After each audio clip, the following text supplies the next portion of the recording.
Minsan po, ginadaya po tayo ng tao. We were being deceived by the enemy. Minsan, pinapipil niya sa atin na parang insignificant tayo, too small, unimportant. Pakisabi sa katabi mo, napakahalaga mo sa Panginoon. Sobrang importante mo sa Diyos.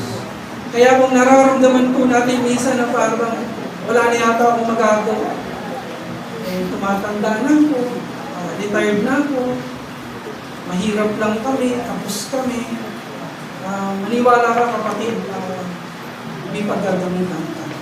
Dahil ang sabi po sa message ng Panginoon, ano pong sabi po dyan? You are chosen by God for a purpose. May reason, may purpose, may calling ka. Pakisabi sa katabi mo, pinili ka ng Panginoon.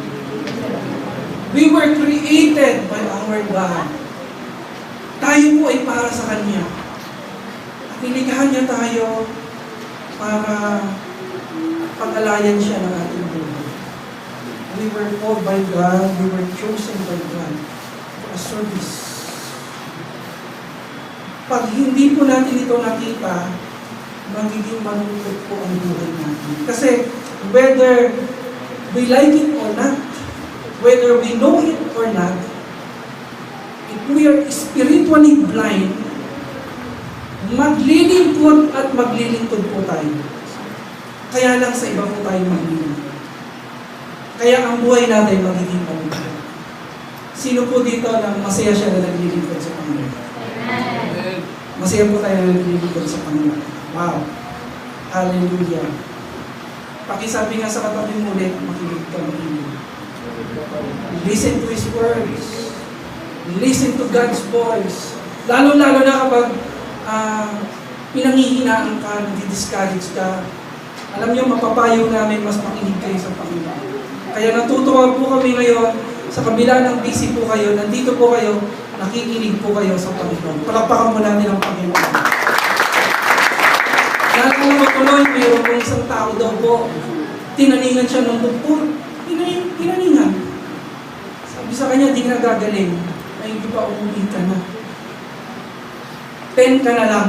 Ano, Dok? 10 years? 10 months? Sabi ng doktor, 10. 9.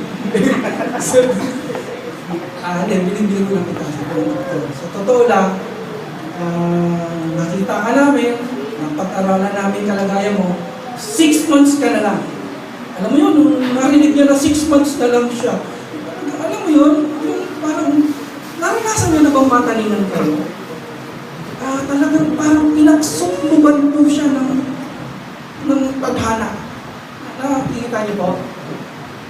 Napayuhan siya, maliho yung payo sa kanya ng mga kaibigan niya. Mga unbelievers sabi sa kanya, Paul, pag ganyan, malapit ka ng mamatay, ang the best na dapat mong gawin, mag-asawa ka. Mag-asawa ka? Malapit na nga akong mamatay Mag-asawa ka. At piliin mo yung masama ugali. Yung masama ugali na, tapos pangit pa. Sabi niya, magkaasawa ako, masama ugali, tapos pangit pa. Bakit naman ganon? Sabi ng kaibigan niya, syempre, pag ang asawa mo, masama ugali, tapos pangit pa. Di ba? Mas na naisip mo pang mamatay na lang ng maaga. Kaya sabi ko sa inyo po, mas makinig po tayo sa Panginoon. Pag nakinig ka sa Panginoon, i-guide ka niya. Dadaling ka niya sa tama. Hindi ka malinis. Amen! Praise God! Sabi po sa isang memes, kahit gaano daw katindi yung pinagdadaanan mo, kalupit yung mga pinagdadaanan mo, mga pagsubok, huwag na huwag ka daw sasayaw ng Methodist. Sample naman, no? Meron ba dyan? Meron dyan? Kaya-kaya? May Methodist time? Wala? Sige, mamaya na lang.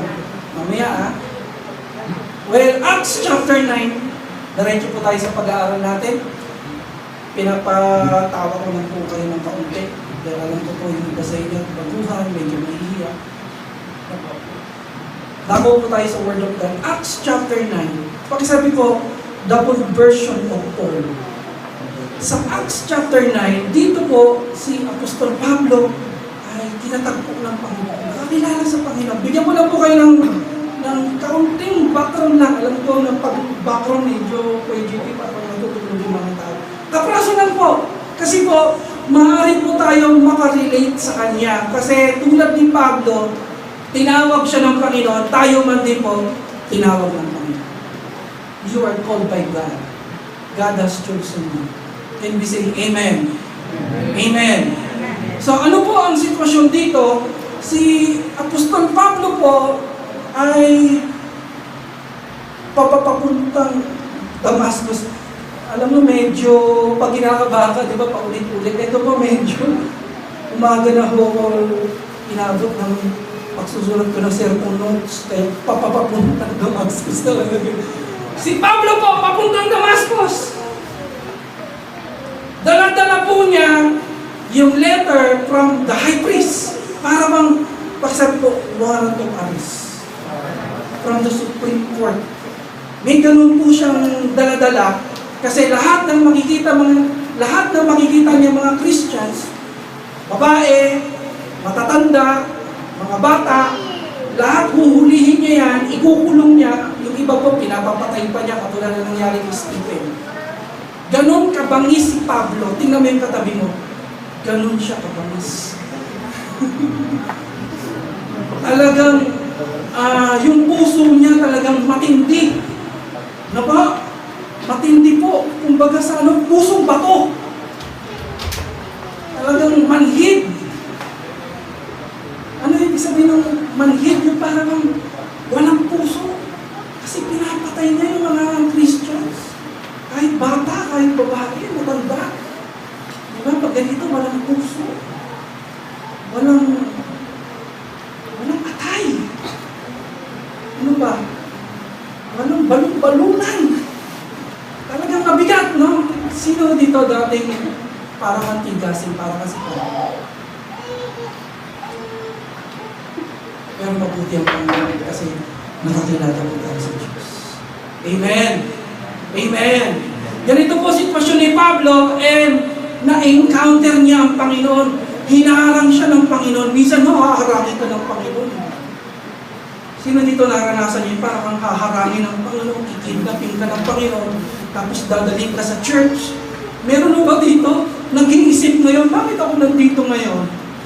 Gusto ko sabihin sa inyo, may ginamit ang Diyos para kidnapin ka at dalhin ka dito para pagpalain ka ng Panginoon at marinig mo ang salita ng Diyos. Palakpakan po natin ang Panginoon. Ganon minsan kumilos ng Panginoon. Ganon minsan tayo katagpuin ng Panginoon. Ang sabi po ng Biblia, sa lakas po ng liwanag ng Panginoon, sa lakas ng liwanag, no? Kasi sabi ni Lord sa kanya, Paul, why are you persecuting me? Para bang sa salita ng Panginoon, bakit mo ako sinasaktan? Pag sinasaktan mo yung church, kapag sinasaktan mo yung kapatiran, ako sinasaktan mo. Pakisabi sa katabi mo, huwag mo saktan sila. Huwag mo rin ako saktan. Kasi lahat ng gagawin mo sa akin, ginagawa ko sa Panginoon. Okay? Ang sundan po natin. At dito po nagkaroon po ng conviction si Paul. Ang sabi po sa lakas ng liwanag ng ating Panginoon, bumaksak po siya sa kabayo. Tapos nabulag siya. Iniisip ko nga kasi maybe na lang hindi na-paralyze. Sino yung nahulog sa kabayo na na-paralyze? Superman? Christopher Reeves. Di ba? Nahulog siya sa kabayo. Tapos na-paralyze. Pero may si Paul, talagang may plano pa ang Diyos sa kanya. Amen? Nahulog po siya sa kabayo, and then pagdilat niya ng kanyang mga mata, hindi po siya makakita. Okay, sabi sa katabi, bawas sa gaming. Bawas ang gaming. Bawas. Mapupulag ka dyan. Meron kami kakilala na bulag sa ganyan. Napo. At ang sabi po ng Biblia, naririnig ng mga tao yung sound, pero hindi nila nakikita yung tunay na pangyayari. Dito po ngayon magsisimula yung ating kwento. Dito po sa Acts chapter 9, ang sabi po dito, verse 11, verse 12, verse 13, sabay-sabay mo natin babasahin, malakas po. Para sa Lord. Pwede po ba yun? Para sa Panginoon? Okay. 1, 2, 3, go. The Lord told him, go to the house of Judas on Straight Street and ask for a man from Tarsus named Saul. For he is praying. In a vision, he has seen a man named Ananias come and place his hands to restore his sight. Ano ba po sunod sa verse? Verse 13. Lord, Ananias answered, I have heard many reports about this man. Kita niyo po? Kahit po si Ananias, na disciple, lingkod po ng Diyos, sabi niya, Lord, ang dami kong report na narinig sa inyo. Ano po ang narinig ni Ananias? Ito po yung pumapatay ng mga Kristiyano. Ito yung nang-torture. Ito yung mga nanguhuli. Kaya, parang kahit si Ananias, parang takot eh. Pakisabi nga sa katabi mo, marami rin ako narinig sa iyo. Marami ako nababasa sa iyo. Yung mga post mo, nakikita ko yan. Ano po? Minsan po, may mga tao po, kapag gusto na natin maglingkod, pag gusto na natin magbagong buhay, minsan may mga tao parang hindi makapaniwala. Naranasan niyo ba yan? Nung nag-decide ka na maglilingkod ka sa Panginoon, magbabagong buhay ka, hindi makapaniwala yung girlfriend mo. Hindi makapaniwala yung asawa mo kasi kilala ka niya. Nako. At minsan sa sarili natin, parang nahihirapan din tayong i-reconcile yun, no? Parang nahihirapan din tayong tanggapin nyo na ako maglilingkod ako sa Panginoon. Eh, dati akong bungangero sa palengke, dati akong ganto, ganyan. Well, ang Panginoon, pag pinili ka, hindi tinitignan ng Panginoon yung kalagayan mo sa buhay. Amen! Kapag pinili ka ng Panginoon, hindi niya tinitignan kung ano yung kalakasan mo. Pinili ka niya dahil mahal ka niya. Pinili ka niya dahil may layunin siya sa iyo. Pinili ka niya dahil gagamitin ka niya. Palakpakan po natin ang Panginoon. Presidential Decree number 247, bawal daw po punitin o sunugin ang pera po ng Pilipinas. Kaya meron po ako ditong play money. Dahil mahirap na ho. Mahirap na po kung totoong pera po ito, hindi pwede itong gamitin sa, alam mo yun, yung mapupunit mo o susunugin. Stapler na lang eh, tama ba, Ate Kay? Nasa bangko po si Ate Kay. Bawal po yan. Bawal. So, konti lang pong illustration ibibigay ko sa inyo. Magkano po ito, itong play money natin? 1,000 pesos. Pwede ba natin tawagin si Joshua Tondo para sa kaunting dramatization? Palakpakan muna natin ang ating na tiklupin mo ang pera. Matapos mong tiklupin, lukutin mo. Lukutin mo. Ayan. Pakita mo sa tao. Lukot na lukot. Ngayon, ihagis mo na. Ihagis mo. Sipain mo. Sipain mo pa. Tapakan mo. Tapakan mo pa na mas malakas. Yung may tunog. Yung may tunog. May ganun. Ayan. Bigay mo sa akin na. Pulutin mo. Buksan mo. Magic to, magic. Magkano yan? 1,000 pesos. Palakpakan po natin si Joshua. Minsan buhay natin hate ka dito. Minsan sa tindi ng mga pinagdaanan natin, ang buhay natin, minsan parang nalulukot. Tignan mo yung katabi mo, lukot na lukot. Nalulukot. Minsan naranasan natin itapon po tayo. Naranasan na ba yun parang tinapon na lang? Anong kasalanan ko? Nagmahal lang naman ako ng totoo. Nagmahal lang naman ako. Bakit gano'n? Parang dinaw na lang ako. Diba? Pero tanda mo, mahal ka ng Diyos. Minsan naranasan natin na sipain tayo, ihagis tayo. Pero tandaan po natin, hindi po nagbabago yung value po natin. 1,000 pesos po. Anak ka pa rin ng Diyos. Ano man yung pagdaanan mo sa buhay, hindi ho nagbabago yung identity. You are still His son. You are still His daughter. Mahal ka pa rin niya. At hindi po siya nagbabago. Kaya minsan, kapag hindi na po naniniwala yung tao sa atin, at hindi na rin tayo naniniwala sa sarili natin, magtiwala po tayo sa Diyos na tumawag po sa atin na siya'y tapat at hindi nagbabago. Palakpakan nga po muna natin ang Panginoon. Nagpaputi sa Kanya. Hallelujah! Ang sabi po ng salita ng Diyos sa verse 15, tuloy lang po natin, 14, 15, ayan po. But the Lord said to Ananias, Go, this man is my chosen instrument. Pakisabi sa katabi mo, God has chosen you. Pinili ka ng Panginoon. John 15:16, hindi tayo ang pumili sa Panginoon. Siya pumili sa atin. Hindi tao pumili sa atin. Jeremiah chapter 1 verse 5. Sabihin mo sa katabi mo, nasa tiyan ka pa lang ng nanay mo. Pinaglilihi ka pa ng mama mo. Pinili ka na ng Panginoon. Kaya ganun pala, Pastor. Pinaglilihi pala ako ng mama ko. Kaya pala, pinaglihi ako sa maputing puto. Kaya lang yung maputing puto nalaglag sa dinuguan. Kaya ganito ang kulay ko. Kulay tsokolate. Pero God has chosen. Ephesians chapter 1 verse 4, ang sabi doon, bago pa itayo ang mundo, before the foundation of the earth. Kapatid, imagine mo yan. Hindi ka pa nag-i-exist. Itinatayo pa lang itong planet Earth. Pakisabi nga ng dahan-dahan sa katabi mo, kilala ka na niya. Pinili ka na niya na maging kanya at magdala ng papuri sa kanyang pangalan. Malakas niya po na palakpak para sa Panginoon. Hallelujah! God has chosen you, ang sabi diyan.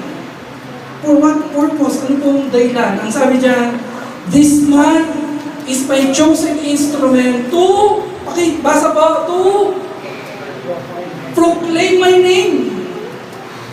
Yan pala yung purpose ni Lord. Kaya kanya pinili para pahayag mo ang kanyang pangalan. Amen. Proclaim His name. Ano ibig sabihin niyan? Ano po ibig sabihin niyan? Ang sabi po diyan, this man is my chosen instrument to proclaim my name. Pakisabi ko, instrument. Instrument ka nila. Pinili ka maging vessel ng Panginoon. Pinili ka maging channel ng Panginoon, maging daluyan ng Panginoon. Taas mo ang kamay mo. Pagpapalain ka ng Diyos, sasaluhin mo yung mga pagpapala ng Diyos. Amen? Hawakan mo yung katabi mo. Pagpapalain ka. Yung po dahilan bakit tayo pinili ng Panginoon para pagpalain po tayo at maging pagpapala. Amen? To proclaim His name. Ano ibig sabihin ng to proclaim His name? Ang ibig po sabihin niyan, ang sabi po ng 2 Corinthians 5:20, we are ambassadors of Christ. Mga kapatid, pag sinabing i-proclaim mo yung pangalan ng Panginoon, abay, dala-dala mo pala ang pangalan ng Panginoon. Kahit saan ka magpunta. Ambassador ka pala. Representative ka pala ni Lord. Kaya pag tinanong ka, sino ka ba ambassador ako? Ng Amerika? Hindi. Ambassador ni Christ. Nire-represent ko si Christ sa trabaho ko, sa school. Nire-represent ko si Christ kahit saan ako magpunta. Pakisabi sa katabi, tanda mo yan. Ambassador ka ng Panginoon. Dala mo pangalan ng Panginoon. Amen. Ano pa po ang sabi dyan? Tuloy lang po natin ang basa ng mabilis. And I will show him how much He must suffer for my name. Pero daw po, itong paglilingkod natin may suffering, hindi lang po puro blessing. May suffering. Yung relationship natin sa Panginoon, parang relationship niya sa mag-asawa. Meron daw po 3 rings. Engagement ring. Ano pa po? Wedding ring. Ano ba isa? Suffering. Kasama talaga yun. May suffering talaga. Amen? Pero yung suffering parang hindi mo nararamdaman kasi mahal mo yung tao na kasama mo. Kaya sabi sa hirap at ginhawa. Ngayon at magpakilang. Palakpakan po natin ang Panginoon. Si Paul, naranasan niya po yung mga suffering niya. Para sa akin, ang pinakamatinding suffering ni Paul, yung iniwan po siya. Sino po nakaka-relate dito? Naranasan niyo ba iwan kayo? Iwan, sabi ng isa, ouch. Huwag kang mag-alala, hindi kayo iwan ng Panginoon. Amen? Si Paul, iniwan po siya ng mga tao na kasama niya. Demas left him. Iniwan po siya ni Demas. But Timothy stayed with him. Amen? Si Titus, iniwan siya for a mission purpose. Si Mark, iniwan siya pero bumalik sa kanya. Ganun lang, parang ang tingin ni Paul, pag mga ganon, masakit kapag iniiwan ka, pero ang tinitingnan ni Paul, may mga nananatili na. Amen? Huwag mo nang tignan yung umaalis. Huwag mo tignan yung kung sino nang iwan sa'yo. Tignan mo kung sino yung nanatili sa'yo. Nandiyan ang pamilya mo. Nandiyan yung mga totoong kaibigan. Amen? Tignan mo, baka marahil kapag iniwan ka, baka may pinapagawa ang Panginoon. God has a reason, God has a purpose. Baka may mission na pinapagawa. O baka mamaya, iniwan ka, pwedeng bumalik. Pwedeng bumalik. Natutuwa po ako, may mga kapatiran tayo na dati nag-a-attend ngayon, bumabalik. I-welcome na natin sila ng malakas na palakpak.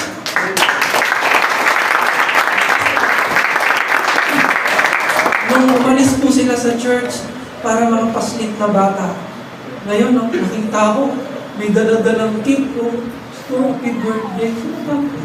Ikaw pala si Dave. Ang binata. Hindi ng Diyos. Si Renz nasaan? Ako hindi ko naman kilala si Renz. Kasi trabaho. Mga nag-alisan ito, mga batang maliliit. Parang si John Mark. Parang si Mark. Iniwan si Paul, pero bumalik. Ngayon, mga binata na. God bless you. 2 Timothy 4:7 as we end, pakisabi ko, mission accomplished. Para kay Pablo, ito po ay tagumpay. Ito po yung tagumpay ng paglilingkod ni Paul. Gusto natin maranasan ito kasi parang ang hirap naman maglingkod ka sa Panginoon tapos at the end of your life, parang hindi ka naman mission accomplished. Parang hindi ka nagtagumpay. Ito, tingnan niyo po si Paul. Ito po yung huling mga salita niya bago siya mamatay. Bago siya, alam mo yun, tumanggap ng death penalty dahil sa kanyang pangangaral ng salita ng Diyos. Amen. Mission accomplished. Tingnan niyo yung sabi niya. Basahin natin ng malakas na malakas. Dinig ng kapitbahay. 1, 2, 3, go. Basa. I have fought the good fight. I have finished the race. I have kept the faith. Sabi niya, no? I have finished the race. I have kept the faith. Hindi ako naglamig, sabi ni Paul. Hindi ako nag-backslide. Hindi ako nagbago. Yung sinimulan ko paglilingkod sa Panginoon, tinapos ko. Uuwi ako sa Panginoon na nagtatapat. Sino po ganyan ang gusto niya? Ganyan ang panalangin niya. Yung uuwi na sa Panginoon na naglilingkod ka sa Diyos. Mission accomplished po ito. Well, paano kaya nagawa ito ni Paul? Paano kaya niya ginawa ito? Kasi ang dami naglingkod sa Panginoon, hindi ito. Marami naglingkod sa Panginoon. Yung iba po sa paglilingkod nila sa Panginoon, pinayaman sila ng Diyos. At sa tindi ng yaman, nasiraan ng bait. Nasiraan ng bait at hindi ng yaman. Kaya kung kayo mga nagpipray ng kayamanan, ingat kayo, dapat kaya ng isip nyo. Talungin mo yung katabi mo, kaya mo ba yan? Kaya mo payalamanin ko lang. Baka hindi kayanin ang isip mo. Kasi may kilala ko, pinayaman siya ng Diyos, pinasagana siya ng Panginoon. Parang may tililing na eh. Tuloy mo sabihin niya na siya na daw ang sanong siya na daw ang, alam mo yung Panginoon. Tapos akyat pa na siya sa langit. Anong klase ito? Marami naglingkod sa Panginoon pero tumigil yung lingkod. Bumalik sa Panginoon. Pero gusto natin, tapusin natin yung paglilingkod natin sa Diyos ng may pananampalataya, may pagtataka. Amen! And we say Amen! So, let me just give you 3 verses lang po ito. Then we will pray. Ano gagawin mo para mission accomplish? Ano gagawin mo para magtagumpay ka sa paglilingkod mo?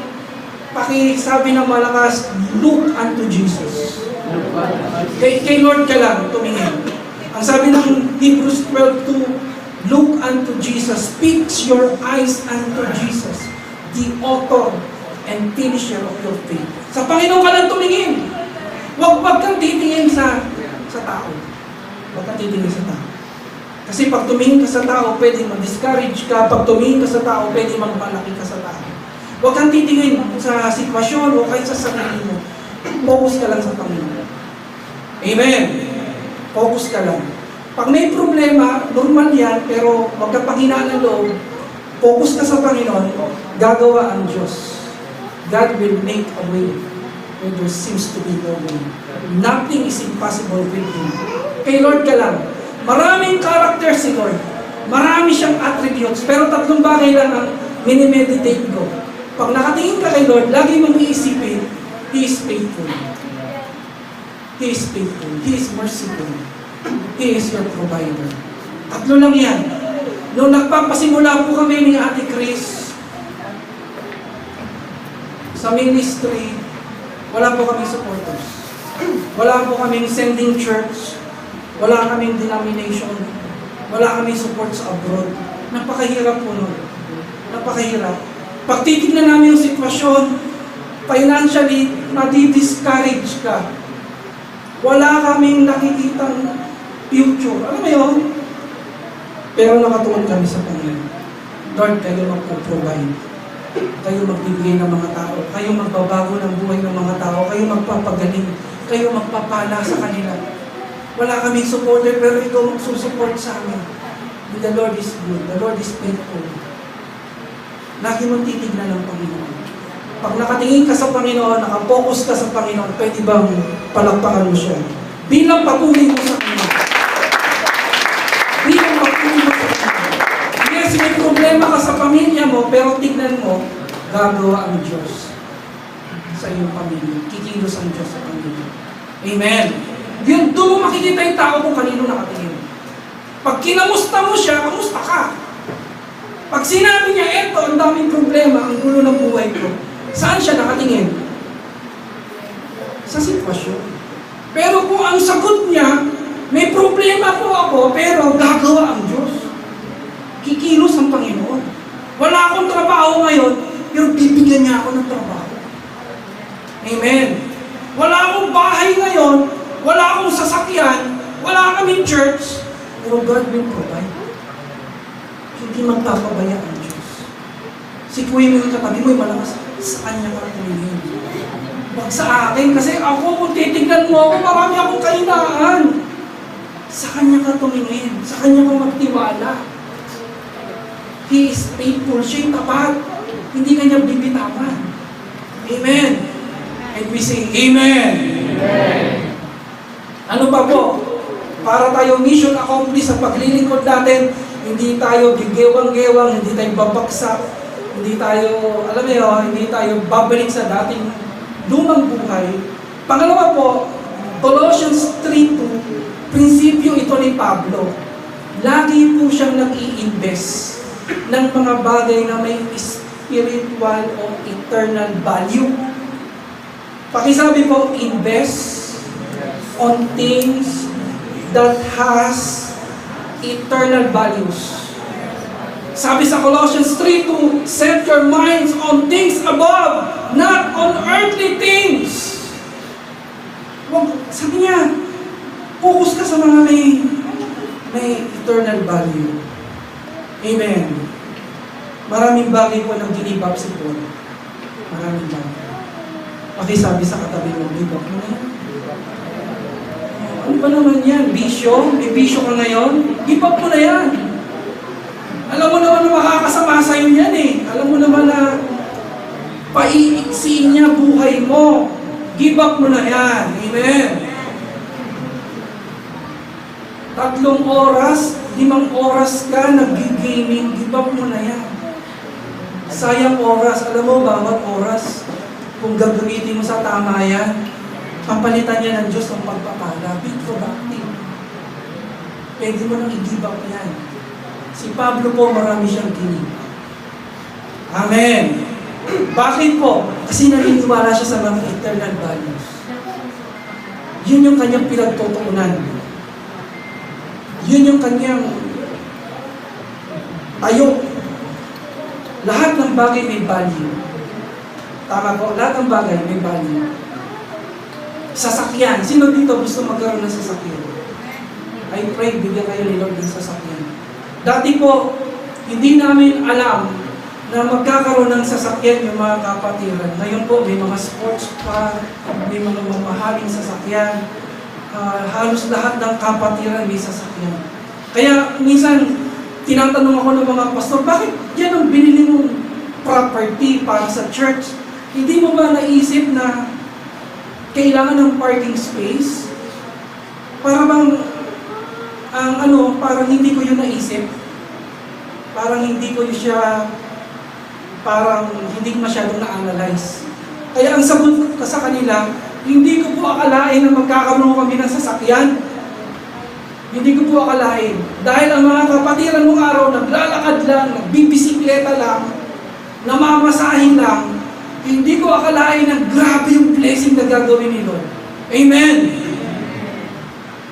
Ngayon po, ang problema po natin, parking space. Kasi po, wala hong paradahan. Alam niyo na may sitwasyon namin. Amen. Kaya sabi mo sa katabi mo, magkakasasakyan ko. Lahat na nagsuserve dito, lahat na naglilingkod dito, ay nakaka-covenant yan. Pinagpipray namin yan. Magkakasasakyan ka. May mga kapatiran tayo, halos lahat ng member ng family nila may sasakyan. Walang imposible sa Diyos. Amen. Pero, ano pong gusto ko sabihin sa sasakyan? Ang sasakyan po, pag binili mo yan, after 1 year, after 3 years, after 5 years, after 10 years, yung value po niyan, pakisabi po, declining. Declining po yan. Hindi mo na yan maibebenta sa presyo na binili mo. Tama po? Pakisabi sa katabi mo, bumili ka ng lupa. Lupa bilhin mo. Bakit po? Pag bumili ka ng lupa, yung value niyan, pakisabi ng malakas, increasing. Increasing yan eh. Kaya ang tanong po, sino dito, taas ang kamay, gusto sasakyan muna? Okay. Okay lang po yun. Sino dito gusto lupa muna ang bibigyan ni Lord sa kanya? Sino dito po, sasakyan at lupain? Amen. Bakit po? Halimbawa, may maliit lang po kami na kaprasong lupa. Yung bahay po namin sa Washington, after 10 years na po ngayong year na ito na August, after 10 years, yung presyo ng kaprasong bahay namin, doble na po. Doble na po yun. Kaya kung interesado po kayo dyan, sa lahat na nakakapakinig, sumali po kayo sa Team Payaman. Nandiyan po si Sister Maribig, ang developer po natin. Nandiyan po si Sister Hazel, ang ating broker. Nandiyan si Brother Lito, ang tagapagtayo ng mga resort. Sumali po kayo. Kung pipili ka ng totropahin, kakaibiganin, pumili ka ng mga taong dadaling ka sa pagpapala. Amen. Dadaling ka sa biyaya ng Diyos. Amen. Magugulat ka na lang. Pag nagpatuloy ka sa paglilingkod, baka after 10 years, 15 years, masabi mo, Pastor, totoo talaga, pag naglingkod ka sa Diyos, hindi ka niya pababayaan. He is faithful. He is merciful. He is our God. Palakpakan po natin ang Panginoon. Now, lahat po ng bagay na nakikita natin dito, may value siya. May halaga yan. Pero, tignan niyo ako saglit, matatapos ako. Pero sa second line, Ate Mercy, sa second line, wala na pong value. Meaningless na yun. Wala na pong halaga yun. Amen? Amen? Kahit gaano pa karami sasakyan mo, kahit gaano pa karami lupain mo, pag namatay ka, hindi mo na madadala kahit 5 giling. Pero, yung paglilingkod na ginagawa mo ngayon, yan po yung may eternal values. Yung paglilingkod na ginagawa mo, everything you've done for the Lord, lahat ng ginagawa mo para sa Panginoon, binibless mo yung church, binibless mo yung pastor, binibless mo gawain ng Panginoon. Lahat po ng yan na ginagawa natin para sa Lord niya. Sabi ng 1 Corinthians 15:58, your labor in the Lord will not be in vain. Lahat ng paglilingkod na ginagawa mo, yung pag-upo mo dyan, pag-attend mo, kahit umuulan, nandiyan ka, naglilinis ka ng church, nagpo-contribute ka, nagsusupport ka, kapatid, yan po yung kayamanan na dito na ubos. Pakihawakan mo yung katabi mo, congrats. Totoo ka mayaman. Hindi ka lang mayaman sa lupa, mayaman ka hanggang sa pag-uwi mo. Palakpakan natin ang Panginoon. Doon po yung tuon natin. Tayo po mga naglilingkod sa Panginoon, hindi na mahalaga sa atin yung numbers, hindi na mahalaga sa atin yung pangalan, o ano mang bagay na, alam mo yung mga earthly things. Doon tayo nakatuon. Amen. Pangatlo po, then we will pray. Pakisabi po, press on. Nakasama, press on. Pakisabi sa katabi mo, tuloy ka lang. Bangon ka pag nadapa ka. Magpalakas ka lang. Then tuloy ka ulit. Laban ulit. Tuloy ka lang. Ang sabi po ni Pablo sa Philippians 3:14, basahin po natin lahat, I press on toward the goal to win the prize for which God has called me heavenward in Christ Jesus. Pakisabi po, wow. Bakit po nagpapatuloy si Pablo? Sabi ng iba dahil sa prize. Pero sabi ng iba dahil sa calling. Ako mas gusto ko yung calling. Dati po, Bible study kami, diniscuss sa amin, Brother Ray, yung 7 crowns. Sabi po, bawat ginagawa natin, may crown na ibibigay si Lord sa atin. Kaya sa dami ng crown, baka pagpunta mo daw sa heaven, makuba ka na sa dami. Well, ako po, hindi nakatuon sa prize. Nakatuon ako sa calling. Amen? Sa calling ako.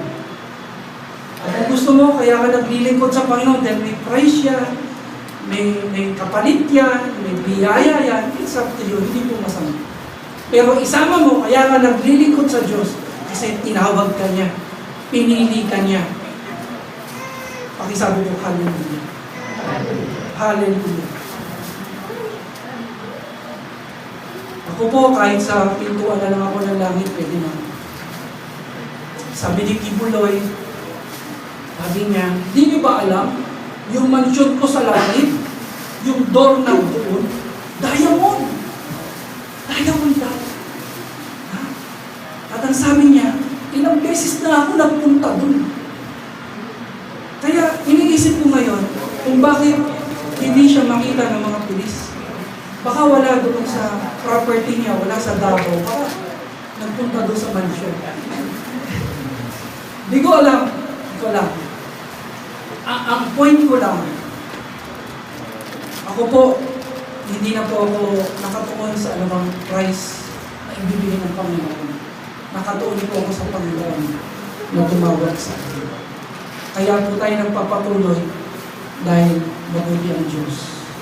At nagpapasalamat tayo na tayo tinawag niya. Dalangin po. Panginoon, marami pong salamat sa iyo, O Diyos. Napakabuti mo sa amin. Sa kabila ng nilukot ng mundo ang buhay namin, dinumihan kami. Iba't ibang dumi na meron kami. Dumi ng kasalanan, dumi ng pag-aalinlangan sa sarili. Panginoon, napakabuti mo sa amin. Sa kabila ng para kaming pera na inagis, tinapakan, nilupot, Panginoon, napakabuti mo po. Kasi hindi ka nagbabago sa amin. Marami man kami naging pagkakamali. Marami man po kami naging pagkukulang. Nanatili po kayong tapat o Diyos. You remain faithful. You are still merciful. You are always forgiving. You are the God of second chances. Salamat, Panginoon. I-restore mo kami. Salamat, Panginoon. Pinili mo kami. Sa kabila ng aming mga kahinaan, tinawag mo kami para maglingkod. Pwede mo bang sabihin, salamat sa iyo, O Diyos. Magpapatuloy po ako, Panginoon. Hanggang sa huling hininga. Hanggang sa huling tibok ng aking puso. Hanggang sa kunin mo ako. Maglilingkod ako sa iyo. Nang may pasasalamat, may pagpupuri, may kagalakan. Salamat, Panginoon, namin naman. Sa pangalan ni Jesus. Amen. Amen.